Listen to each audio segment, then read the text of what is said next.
கொண்டல் காட்சி பின்தொடர்கிறான். அவன் நாள்தோறும் பொய்யையும் கேட்டையும் வர்த்திக்க பண்ணி அசீரியரோட உடன்படிக்கை பண்ணுகிறான். அசீரியரோடு கூட உடன்படிக்கை அப்படின்னா நல்லா கவனிங்க. இந்த தீர்க்க தரிசனம் எப்ப நிறைவேறுச்சு அப்படின்னு கேட்டீங்கன்னா 2022 ட்ரம்ப் ஜனாதிபதியா இருக்கும்போது இஸ்ரவேலுக்கும் அசிரியாவுக்கும் உடன்படிக்கை ஏற்பட்டுச்சு.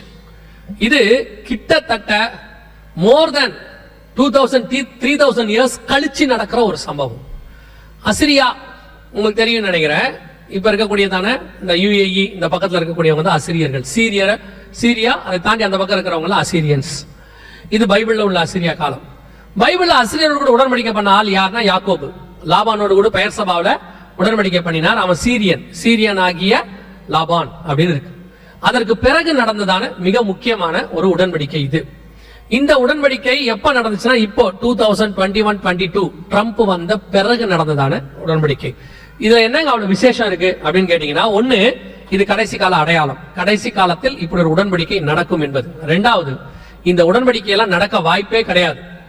1948 இஸ்ரவேலர்கள் வந்ததுல இருந்து இவங்க அத்தனை பேரும் 22 அரபு நாடுகளும் அவர்களுக்கு எதிர்ப்பு. அவங்களுடைய பாஸ்போர்ட்ல கூட இஸ்ரேல் தேசத்துக்கு போக கூடாதுன்னு போட்டிருக்கோம். This passport is not valid for இஸ்ரேல்னே போட்டிருப்பாங்க. அந்த அளவுக்கு எதிர்ப்பு. ஆனா பைபிள் சொல்லுது கடைசி அவங்களோட கூட என்ன நடக்கும், ஒரு உடன்படிக்கை நடக்கும்னு. அந்த உடன்படிக்கை இப்பதான் நடந்துச்சு. இதுக்கு முன்னாடி 2000 வருஷமா அந்த உடன்படிக்கை கிடையாது. 1948 இருந்தும் கிடையாது. அவங்க வந்த பிறகு அந்த உடன்படிக்கை கிடையாது. அவங்கள பழியா எதிர்க்கிறவங்க தான் இருந்தாங்க. அவங்க நாட்டுக்கு போக கூடாது, அவங்க நாட்டுக்கு மேல விமானம் பறக்க கூடாது, அவங்க விமானம் இவங்க நாட்டுக்கு மேல பறக்க கூடாது, பயங்கர ரெஸ்ட்ரிக்ஷன். இதுக்கு நடுவுல பைபிள் சொல்லுது அசிரியாவோடு கூட அவர்கள் எப்ராயிம் இஸ்ரவேல் உடன்படிக்கை செய்யும் என்று. வேதம் சொன்னபடி துல்லியமாய் தீர்க்க தரிசனம் நிறைவேறியது. இதெல்லாம் ஏதோ உலகத்துல நடக்கக்கூடிய ஒரு சம்பவமா நீங்க பாக்குறீங்க. பைபிள் இதை ஒரு அடையாளமா சொல்லுது.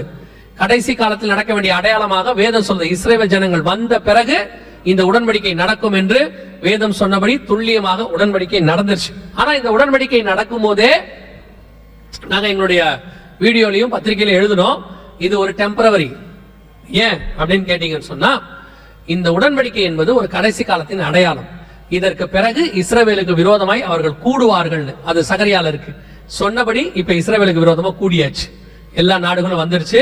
ஆனா 12:1 வேதம் சொன்னபடி நிறைவேறி விட்டது. கடைசி அந்த வசனம் என்ன சொல்லுது, அசிரியோடு கூட உடன்படிக்கை அசிரியோடு கூட உடன்படிக்கை ஏற்படுத்தி எகிப்துக்கு எண்ணெய் கொண்டு போகப்படுகிறது. எவ்வளவு ஒரு ஆச்சரியமான விஷயம். 2 காரியம்.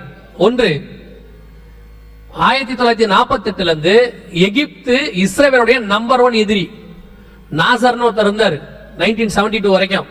அவர் தான் சொன்னாரு, இஸ்ரவேல் ஒரு தேசத்தை ஒழிக்காம நான் விடமாட்டேன் அப்படின்னு சொன்னார். அவ்வளவு பெரியதான இஸ்ரவேலுக்கு எதிரான ஒரு நாடு எகிப்து.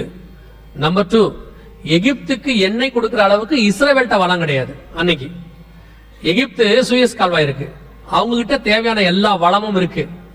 அவங்களுக்கு என்ன வேணும்னா மத்த அரபு நாடு கிட்ட வாங்க முடியும். பக்கத்திலேயே சவுதி இருக்குது, பக்கத்திலேயே பஹ்ரைன் இருக்கு, வாங்க முடியும். அவங்க நினைச்சா எங்க இருந்து வேணா வாங்கலாம். ஆனா பைபிள் சொல்லுது இஸ்ரவேல்ல இருந்து எண்ணெய் எகிப்துக்கு போகணும். இது நடக்குமா லைஃப்ல? முதல்ல இஸ்ரவேல்ட்ட அவ்வளவு எண்ணெய் இருக்கணும். ரெண்டாவது எகிப்து போய் இவங்கிட்ட வாங்கணும். அது அதை விட பெரிய விஷயம். ஏன்னா அவங்கள சுத்தி இருக்கிற அரபு நாடுகள்கிட்ட அவங்க வாங்கிட்டு போயிடுவாங்க. ஆனா பைபிள் சொன்ன மாதிரி துல்லியமாக தீர்க்க தரிசனம் அப்படியே நடந்துச்சு. 2022 எகிப்துக்கு இஸ்ரவேலிலிருந்து எண்ணெய் கொண்டு போகப்பட்டாச்சு. இப்பவும் போயிடுச்சு. இது லேவியதான் மெத்தட் அப்படின்னு பேர். லேவியதான் என்னன்னா பைபிள்ல கடல் பாம்பு அப்படின்னு இருக்கு. கடல் பாம்புனா என்னன்னா, இஸ்ரவேலுடைய எண்ணெய் கிணறுல இருந்து கடல் வழியா ஒரு பைப் போகிறத காட்டுவாங்க பாருங்க. ஒரு பெரிய பைப் வழியா போகுது பாருங்க. பெரிய பைப்பு கடலுக்கு அடியில எகிப்துக்கு எண்ணெய் இன்னும் போகுது. இப்பவும் இருக்கு, இருக்கு, நடந்துட்டு இருக்குது. அது எப்ப வந்துச்சுங்கிற நியூஸ் தான் பக்கத்துல இருக்கு. வேதத்துல சொன்னபடி மிக துல்லியமாக எகிப்துக்கு எண்ணெய் கொண்டு போகப்பட்டாகி விட்டது. வேதத்துல சொன்னபடியே துல்லியமாக யோசிச்சு பாருங்க. இது எல்லாம் நடக்கிறதுக்கு சாத்தியம் இருக்கா? உலக பிரகாரமாக நடப்பதற்கு சாத்தியம் இருக்கான்னு மட்டும் பாருங்க. ஏன் அப்படின்னா, இஸ்ரவேல் என்பது நடுவில் இருக்கக்கூடியதான ஒரு விரோத நாடு. 1948 இருந்து அதை ஒழிச்சு கட்டணுங்கிறத 6 யுத்தம் நடந்திருக்கு இது வரைக்கும் ஒழிச்சு கட்டுறதுக்கு. இதுக்கு நடுவுல ஒரு உடன்படிக்கை நடக்குங்கிறாரு. எகிப்துக்கு எண்ணெய் போகுங்கிறாரு. இதெல்லாம் நடக்குமான்னு ஒரு 10 வருஷத்துக்கு முன்னாடி கேட்டீங்கன்னா நோ சான்ஸ்ன்றுவாங்க. அப்படி நடக்க வாய்ப்பே இல்லைங்க அப்படிம்பாங்க.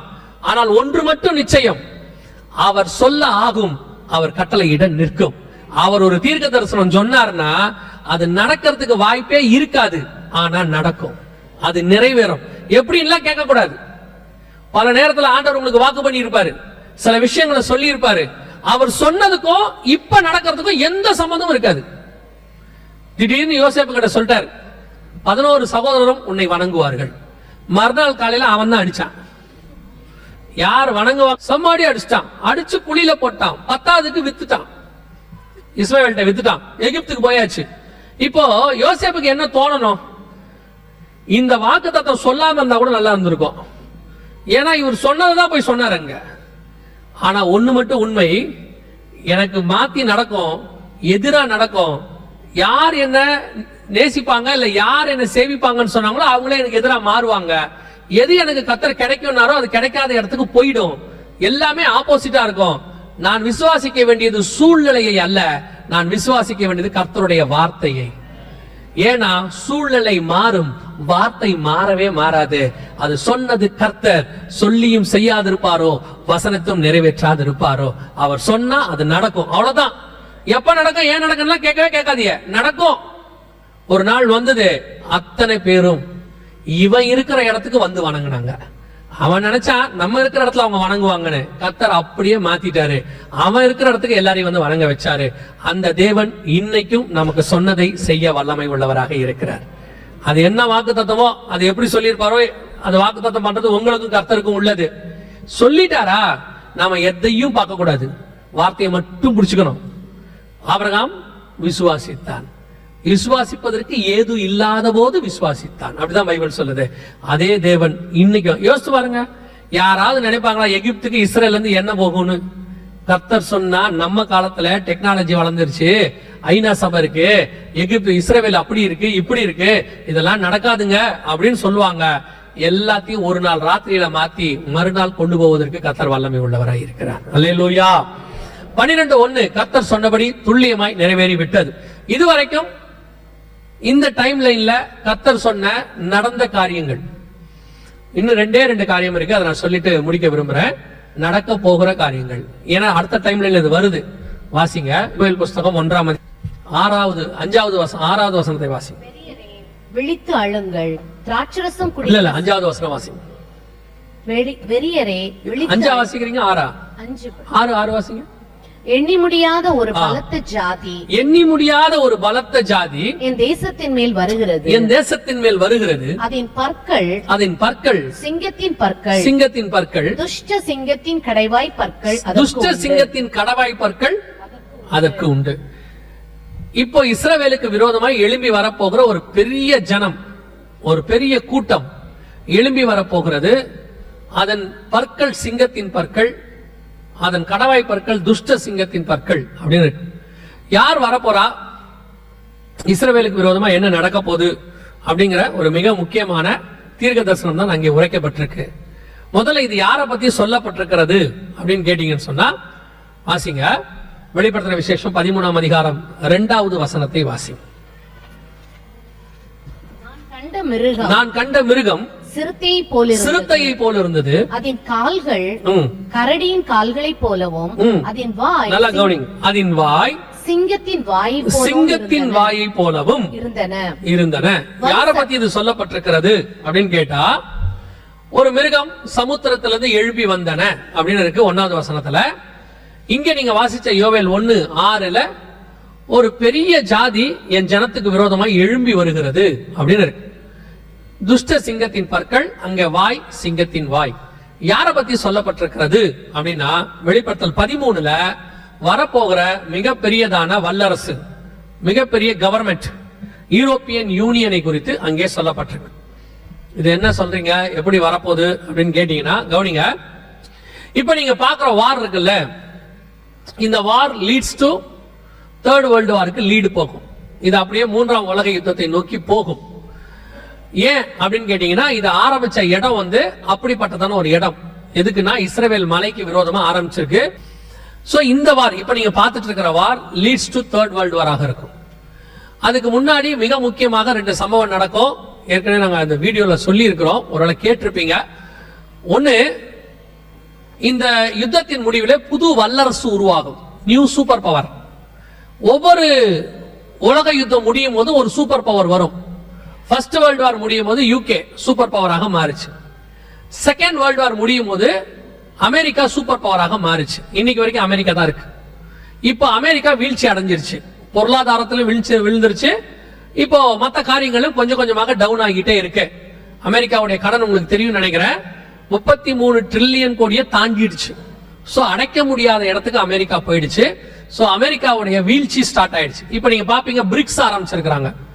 பிரிக்ஸ் ஒன்று ஆரம்பிச்சிருக்காங்க. Brazil, Russia, India, China, south Africa, இவங்க எல்லாம் சேர்ந்து ஒரு கரன்சி ஆரம்பிச்சு இப்ப 22 நாடுகள் அதோட கூட சேர்ந்து இருக்கிறாங்க. இது ஒண்ணுத்துக்குமே ஆகாது, நல்லா தெரிஞ்சுக்கோங்க. இது சும்மா அப்படி எழும்பி வரும். ஆனா அடுத்து வரக்கூடிய கரன்சி இவங்க தான், யூரோப்பியன் யூனியன், 3வது வல்லரசாக. ஏன்னா பைபிள் படி 10 கொம்பு உள்ள 7 தலை உள்ள ஒரு மிருகம், ஒரு ராஜ்யம் தான் எழும்பி வரணும். 10 கொம்புனா 10 ராஜா, 7 தலைனா 7 மலை. அந்த வெளிப்படுத்தல் 13 இருக்கு, எல்லாம் நீங்க பார்க்கலாம். 10 கொம்புனா இவங்களுடைய ஹெட் குவார்டர்ஸ், 10 நாடுகள் இருக்கு இவங்களுக்கு. அதே மாதிரி இவங்க கிட்ட தான் 7 தலை உள்ள நகரம் இருக்கு, இட்டாலி, ரோம், 7 தலை உள்ள நகரம் இருக்கு.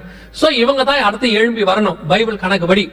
இவங்களுடைய கரன்சி அது டிஜிட்டலாகவும் இருக்கலாம், டிஜிட்டல் கரன்சியாக மாறி யூரோ என்று சொல்லக்கூடிய இவங்க தான். உங்களுக்கு தெரியும் நினைக்கிறேன், இந்த ரஷ்யா உக்ரைன் பிரச்சனைக்கு இவங்க தான் காரணம். மிக முக்கியமான உக்ரைனை நேட்டோக்குள்ள கொண்டு வந்து உக்ரைனை யூரோப்பியன் யூனியனுக்குள்ள கொண்டு வரணும்னு இவங்க பண்ணதோட விளைவு தான் ரஷ்யா வாரே ஆரம்பிச்சிச்சு.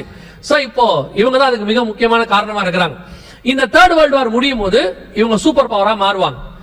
இவங்க தான் இந்த கவர்மெண்ட்ல தான் வரப்போற யூரோப்பியன் யூனியன்ல தான் கடைசியா வரக்கூடிய ஒரு கிங்.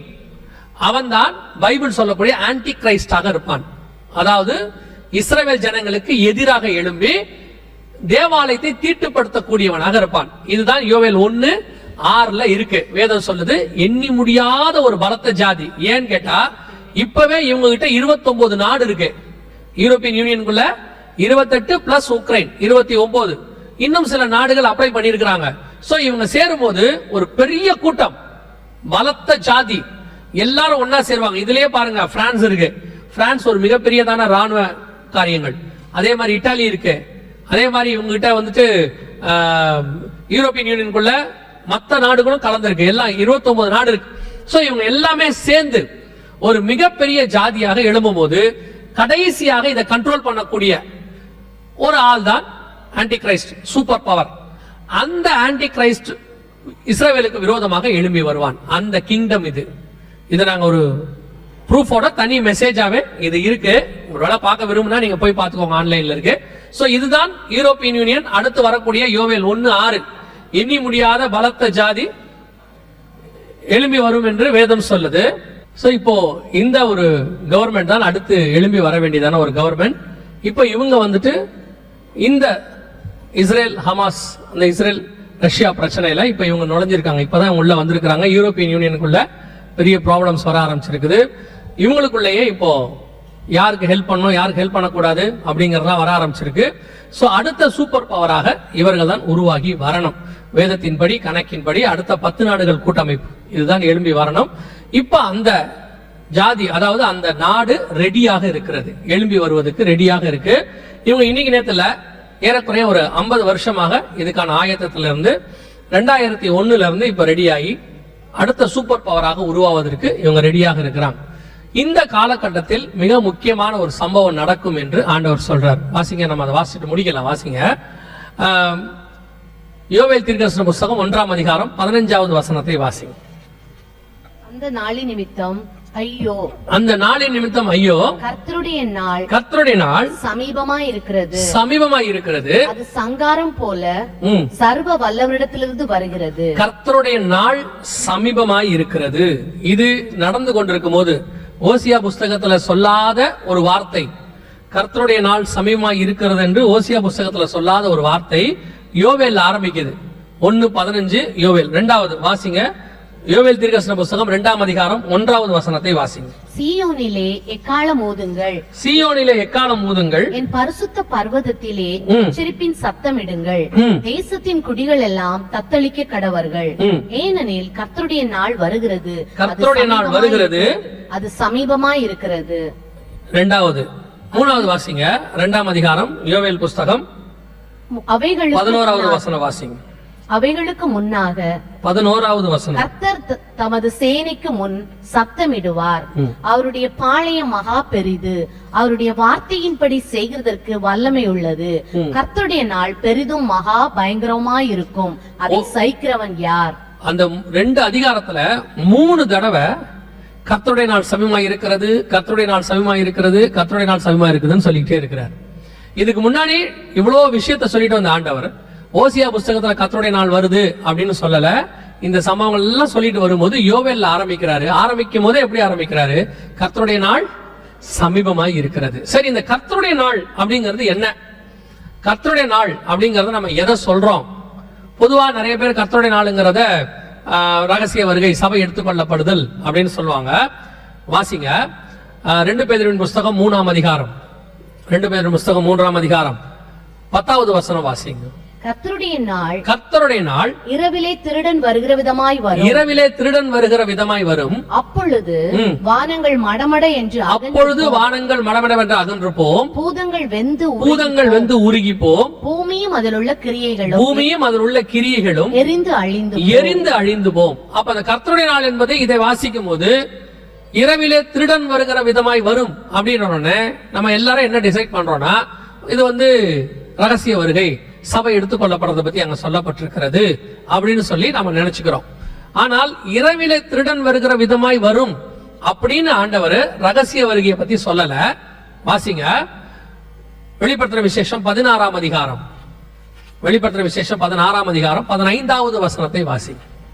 இதோ திருடனை போல வருகிறேன், இதோ திருடனை போல் வருகிறேன், தன் மானம் காணப்படத்தக்கதாக நிர்வாணமாய் நடவாதபடிக்கு விழித்துக் கொண்டு தன் வஸ்திரங்களை காத்துக் கொள்ளுகிறவன் பாக்கியவான். இது எப்ப நடக்கிற சம்பவம்? வெளிப்படுத்தல் 16, 15 எப்ப நடக்கிற சம்பவம்னா அடுத்த வசனம் வாசி. அப்பொழுது எபிரேய பாஷையிலே அர்மகதோன் எனப்பட்ட இடத்தில் அவர்களை கூட்டி சேர்த்தார். இது அர்மகதான் யுத்தத்துக்கு முன்னாடி இயேசு வருகிறத பத்தி சொல்லப்பட்டிருக்கு. அர்மகதான் யுத்தத்துல இயேசு வருகிறதுக்கு முன்னாடி நடக்கிற சம்பவம் தான் கர்த்தருடைய நாள் அப்படின்னு இருக்கு. அப்பதான் வானங்கள் மடமடவென்று அகன்று போம், பூதங்கள் வெந்து உருகி போம். ஏன்னா அந்த யுத்தத்தின் முடிவுல பூமி அக்கினிக்கு இரையாக்கப்பட்டு இயேசு கிறிஸ்துவின் 1000 வருஷ அரசாட்சி நடக்கும். அதாவது நோவா ஜலப்பிரளயத்துக்கு பிறகு இதே பூமியில பலிகி பெருகின மாதிரி பூமியானது எரிக்கப்பட்டு மீண்டும் இதே பூமியில் இயேசு கிறிஸ்துவின் அரசாட்சி நடக்கும். அப்போ இது எல்லாமே எதை பத்தி சொல்லப்பட்டிருக்குன்னா பகிரங்க வருகையை பத்தி மட்டும்தான் சொல்லப்பட்டிருக்கிறது. வசனத்தின்படி நான் உங்களுக்கு சொல்லிட்டு இருக்கிறேன்.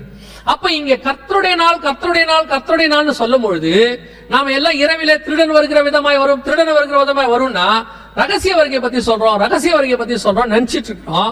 ஆனால் இங்கே சொல்லப்பட்டிருக்கிற அத்தனையும் பகிரங்க வருகை குறித்து தான் சொல்லப்பட்டிருக்கிறது. ஏன்னா கர்த்தருடைய நாள் என்பது வெளிப்படுத்தல் 16, 15 தான் இருக்கு. 16ல அர்மகதான் யுத்தம். பேதுரு புஸ்தகத்துல அன்னைக்குதான் வானங்கள் மடமட அகன்று போகும் இருக்கு, எரிந்து போகும் இருக்கு. அப்ப இந்த காரியங்கள் எல்லாம் நடக்கும்போது இயேசு கிறிஸ்துவின் பகிரங்க வருகை மிக சமீபம் அப்படின்னு அர்த்தம். அந்த நாள் மிக சமீபம், அர்மகதான் யுத்தம் மிக சமீபம். அதை ஒட்டி ஒரு நியாய தீர்ப்பு, அதற்கு பிறகு வரக்கூடியதான 1000 வருஷ அரசாட்சி எல்லாம் சமீபமாய் இருக்கிறது அர்த்தம். சரி, இவ்வளவு நடக்குது. நாம விசுவாசிக்கிறது என்ன? எதிர்பார்த்து காத்திருக்கிறது என்ன? இதெல்லாம் விசுவாசிக்கிறோம். எதுக்கு காத்திருக்கிறோம்னா பகிரங்க வருகைக்கு காத்தில்ல, அதுக்கு 7 வருஷத்துக்கு முன்னாடி வரக்கூடிய சபை எடுத்துக்கொள்ளப்படுதலுக்கு காத்திருக்கிறோம். அததான் பைபிள் சொல்லுது. நாம் அதற்காக காத்திருக்கிற ஜனங்கள். நாம பகிரங்க வருகை உபத்திரவ காலத்துக்குள்ள போய் தான் இதுக்கு வரணுமா அப்படின்னா நாம் அதற்கு காத்திருக்கிற ஜனங்கள் அல்ல. அப்ப இவ்வளவு தெளிவா கொடுக்கப்பட்டிருக்க. எங்கேயாவது இந்த ஓசியாவில அடுத்து இந்த யோவேல்ல இந்த டைம்ல இல்ல சபை எடுத்துக்கொள்ளப்படுதலை பத்தியோ இயேசு கிறிஸ்து சபையை கூட்டிட்டு போறத பத்தியோ இருக்குதா அப்படின்னும் போது ஆச்சரியப்படுற விதம் என்னன்னா, புதிய ஏற்பாட்டுல சொல்லி இருக்கிறத விட மிக தெளிவா வெளிப்படையா ஆண்டவர் இதுக்கு நடுவுல சபை எடுத்துக்கொள்ளப்படுதலை பத்தி சொல்றார். வாசிங்க யோவேல் புஸ்தகம் 2ஆம் அதிகாரம் யோவேல் புஸ்தகம் 2ஆம் அதிகாரம் 16வது வசனத்தை வாசிங்க. 16. கூட்டுங்கள், ஜனத்தை கூட்டுங்கள். நல்லா அந்த வசனத்தை அண்டர்லைன் பண்ணிக்கோங்க. மிக தெளிவாக இருக்கு. ஜனத்தை கூட்டுங்கள், சபையை பரிசுத்தப்படுத்துங்கள், சபையை பரிசுத்தப்படுத்துங்கள், முதியோரை சேருங்கள், முதியோரை சேருங்கள், பிள்ளைகளையும் பாலுண்கிற குழந்தைகளையும் கூட்டுங்கள், பாலுண்ணுகிற குழந்தைகளையும் கூட்டுங்கள். மணவாளன் தன் அறையையும் மணவாட்டி தன் மறைவையும் விட்டு புறப்படுவார்களாக. நல்லா கவனிச்சீங்கன்னா, இதுக்கு முன்னாடியிலிருந்து தானியேல் புஸ்தகத்துல இருந்து மணவாளன் மணவாட்டிங்கிற கான்செப்டே வராது, இங்கேயுமே வராது. மணவாளன் மணவாட்டிங்கிற கான்செப்ட் புதிய ஏற்பாட்டு சபைக்கும் இயேசுக்கும் உள்ளதான தொடர்பு. இஸ்ரவேல் ஜனங்களுக்கும் நியாயப்பிரமாணத்துக்கும் மணவாட்டி மணவாளனுக்கு சம்பந்தமே இல்லை. மணவாளன் மணவாட்டினாலே அது நியூ டெஸ்ட்மென்ட். கொரிந்தியருக்கு எழுதும் போது 2 கொரிந்தியர்ல பவுல் தெளிவா எழுதுறார் 11வது வசனத்துல, உங்களை ஒரே புருஷனுக்கு கற்புள்ள கன்னிகையாக ஒப்படைக்கும்படி. மணவாளன் மணவாட்டியை பத்தி புதிய ஏற்பாட்டுல சொல்லும் போது ஆவியும் மணவாட்டியும் வா என்பார்களாக. மணவாட்டி புதிய ஏற்பாட்டை பத்தி சொல்லும் பொழுது தன் மணவாளனுக்காக ஆயத்தம் பண்ணப்பட்ட மணவாட்டியை போல. மணவாளன் மணவாட்டி கான்செப்ட் நியூ டெஸ்ட்மென்ட்க்குரியது. ஆனா யோவேல் 1ல இருந்து வாசிக்கிட்டே வாங்க, மணவாளன் மணவாட்டிக்கான எந்த ஒரு விஷயமும் இருக்காது. அது வேற ஒரு விஷயத்தை பேசிக்கிட்டே இருக்கும். திடீர்னு நடுவுல 16வது வசனம் மட்டும் அப்படி இருக்கும். மணவாளன் தன் அறையையும் மணவாட்டி தன் மறைவையும் விட்டு புறப்படுவார்களாக. அடுத்து திருப்பி இது 3 முடிஞ்சு இப்படி வந்துருச்சா, அடுத்த அந்த வசனத்தை வாசித்துருங்க. யோவேல் 3:14 வாசிங்க. யோவேல் 3:14.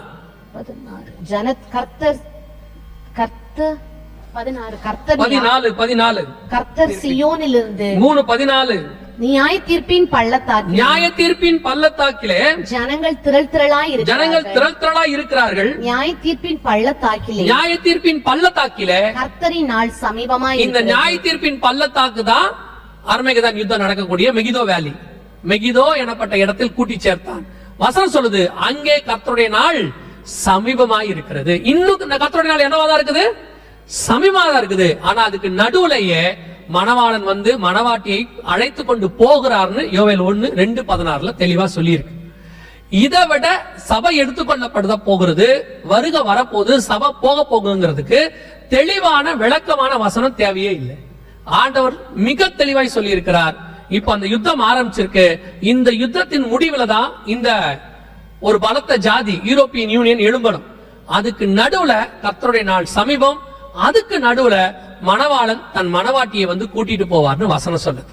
இப்ப நாம அந்த மிக முக்கியமான காலகட்டத்துக்கு வந்துட்டோம். நம்ம கண்ணுக்கு முன்னாடி இஸ்ரவேலர்கள் திரும்பி வந்துட்டாங்க. எகிப்துக்கு எண்ணெய் கொண்டு போகப்படுகிறது. அசிரியரோடு கூட உடன்படிக்கை பண்ணப்படுகிறது. காற்றை பின்தொடர்கிற காலம் வந்துடுச்சு. இப்போ பெரிய பலத்த ஜாதி எழும்புகிற இடம் வந்துடுச்சு. அதுக்கான யுத்தம் ஆரம்பிச்சிருச்சு. இதுக்கு நடுவுல தான் மணவாளன் வந்து மணவாட்டியை கூட்டிட்டு போகணும். இப்போ நாம இவ்வளவு அடையாளங்களையும் எதுக்கு பார்த்தோம்னா, இதுக்கு நடுவுல கர்த்தருடைய வருகை, சபை எடுத்துக்கொள்ளப்படுதல் சம்பவிக்க போகுது. நாம ஆயத்தமா இருக்கிறோமாங்கிறதா இதுக்கான ஒரே கேள்வி. இதெல்லாம் வச்சுக்கிட்டு நாம எதுக்கு வந்திருக்கிறோம்? அடையாளம் நடக்குது, ஆமா எங்க வேதம் நல்ல வேதம், அதுல எந்த மாற்று கருத்தும் இல்லை. இதெல்லாம் வெறும் அடையாளத்தை பார்த்துட்டு விட்டுறக்கூடாது. இஸ்ரவேலர்கள் வானத்திலே நட்சத்திரத்தை கண்டாங்கன்னு வானசாஸ்திரிகள் வந்து சொன்னாங்க. ஏரோது வசனத்தை ஆராய்ந்து பார்த்தாரு. வானசாஸ்திரிகள் இயேசுவை பார்க்க போயிட்டாங்க. ஏரோது போல, எருசலேம் நகரத்தார் போல. இன்னைக்கும் அதே மாதிரி சர்ச்சில் ஒரு கூட்டம் இருக்கு. அடையாளத்தை பார்க்குது, விசுவாசிக்குது, வசனத்தை ஆராய்ந்து பார்க்குது. ஆனா இயேசுவை பார்க்க போவோமா? தெரியாது. ஒரு கூட்டம் போகவே இல்லை. அதே மாதிரிதான் இன்னைக்கும். இப்போ நாம எல்லாம் எதற்கு கொரோனாக்கு பிறகு கூட்டப்பட்டு இருக்கிறோம்? அந்த 16 சொல்லுது, ஜனத்தை கூட்டுங்கள். திருப்பி வாசிங்க. ஜனத்தை கூட்டுங்கள், சபையை பரிசுத்தப்படுத்துங்கள். எதுக்காக ஜனம் கூடி இருக்க? ஜனத்தை எதுக்கு கூட்டி இருக்கிறோம்? சர்ச்சை எதுக்கு கூடி இருக்கு? சபையை பரிசுத்தப்படுத்துவதற்கு. சபை வேற எதற்காகவும் கூடி வருகிற இடம் கிடையாது. ஏன்னா பரிசுத்தம் இல்லாமல் ஒருவனும் தேவனை தரிசிப்பது இல்லையே. இயேசு தெளிவா சொல்லி இருக்கிறாரு, பரிசுத்தம் உள்ளவன் இன்னும் பரிசுத்தமாகட்டும். மனுஷகுமாரன் பரிசுத்தம் உள்ளவர். அவரை பார்க்கிற மணவாட்டியும் பரிசுத்தமாய் இருக்க வேண்டும். ராஜாவை பார்க்க போகிற எஸ்தர் 12 மாசமும் சுத்திகரிக்கப்பட்டார் என்று வேதம் சொல்லுது. அதே மாதிரி சபை 12 மாசமும் சுத்திகரிக்கப்பட வேண்டும். அந்த ராஜாவுக்கு ஏற்ற சபையாய் மாறணும். இந்த டெக்னாலஜி இப்ப நீங்க பாத்தீங்க, டெக்னாலஜி பத்தி இருக்கு, வார் பத்தி இருக்கு, இன்னைக்கு நடக்கக்கூடியதான ஹிஸ்டாரிக்கல் ஈவென்ட்ஸ் பத்தி இருக்கு. இவ்வளவும் இந்த காலத்துல நடக்குது. நாம சொல்லக்கூடிய அறிவியல் வளர்ச்சி, சேட்டிலைட், நீங்க சொல்லக்கூடியதான எல்லா காலத்துல தான் இந்த வேத வசனமும் நிறைவேறிக்கிட்டு இருக்கு. இந்த டெக்னாலஜியை வச்சுக்கிட்டு, சேட்டிலைட்டை வச்சுக்கிட்டு சிலருக்குலாம் உடனே இதெல்லாம் பயங்கரமா சயின்ஸ் வளர்ந்த காலங்க, இந்த காலத்துல போய் பைபிளை பேசிக்கிட்டு, இந்த காலத்துல போய் அது நடக்குது இது நடக்குதுன்னு சொல்லிக்கிட்டு அவங்க அதெல்லாம் இல்ல. அறிவு பெருக்கம், நோய் பெருக்கம். சரீர நோய் மட்டும் கிடையாது, ஆத்ம நோய். இந்த டெக்னாலஜி எல்லாம் வச்சுக்கிட்டு வசனம் நடக்காது நினைக்காதீங்க. ஒன்னு தெரிஞ்சுக்கோங்க, இவ்வளவும் வசனத்தை நிறைவேற்றுவதற்காகத்தான் வந்திருக்கிறது. ஆண்டவர் சொன்ன வசனத்தை நிறைவேற்றது. இதுக்கு நடுவுல கர்த்தருடைய வருகையும் சம்பவிக்க போகுது. இந்த சம்பவிக்கிற வருகையில நாம் பிரவேசிக்கணும்னா என்ன பண்ணணும் அப்படின்னு கேட்டா, பேசிக்கா அந்த வசனம் சொல்லுது, ஜனத்தை கூட்டுங்கள், சபையை பரிசுத்தப்படுத்துங்கள். சபை பரிசுத்தத்துக்காக கூடி வருகிற இடம். இன்னைக்கு சபையை மாத்திட்டோம். சபை ஆசீர்வாதத்துக்கு கூடுகிற இடம். சர்ச் வந்து பிளஸிங் சென்டர், சபை ஒரு டெலிவரன்ஸ் சென்டர், சபை ஹீலிங் சென்டர். இன்னைக்கு சபை அப்படிதான் இருக்குது. சர்ச்சஸ் எடுத்துக்கிட்டா ஒரு ஹீலிங் சென்டரா இருக்கு, இல்ல டெலிவரன்ஸ் சென்டரா இருக்கு, இல்லனா பிளஸிங் சென்டரா இருக்குது, இல்லனா வொர்ஷிப் சென்டரா இருக்கு. இது அப்ப சர்ச்சில் இதெல்லாம் கிடையாதா? சர்ச் என்ன தெரியுமா? Transformation centre. சபை மறுரூபமாகிற இடம். இந்த மறுரூபம் ஆகும்போது டெலிவரன்ஸ் தானா நடக்கும், ஹீலிங் தானா நடக்கும், பிளஸிங் தானா வரும். நீங்க அதெல்லாம் தேடி தனியா பிரசங்கம் பண்ணி போக வேண்டிய அவசியமே இல்ல. உண்மையை பத்தி சபையில பேசுங்க. உண்மை உள்ள மனுஷன் பரிபூர்ண ஆசீர்வாதங்களை பெறுவார். அவ்வளவுதான். விசுவாசத்தை பத்தி பேசுங்க. மனுஷகுமாரனை விசுவாசித்தால் விடுதலை தானாய் வரும். பரிசுத்த ஆவியை பத்தி பேசுங்க, பரிசுத்தம் தானாய் வரும்.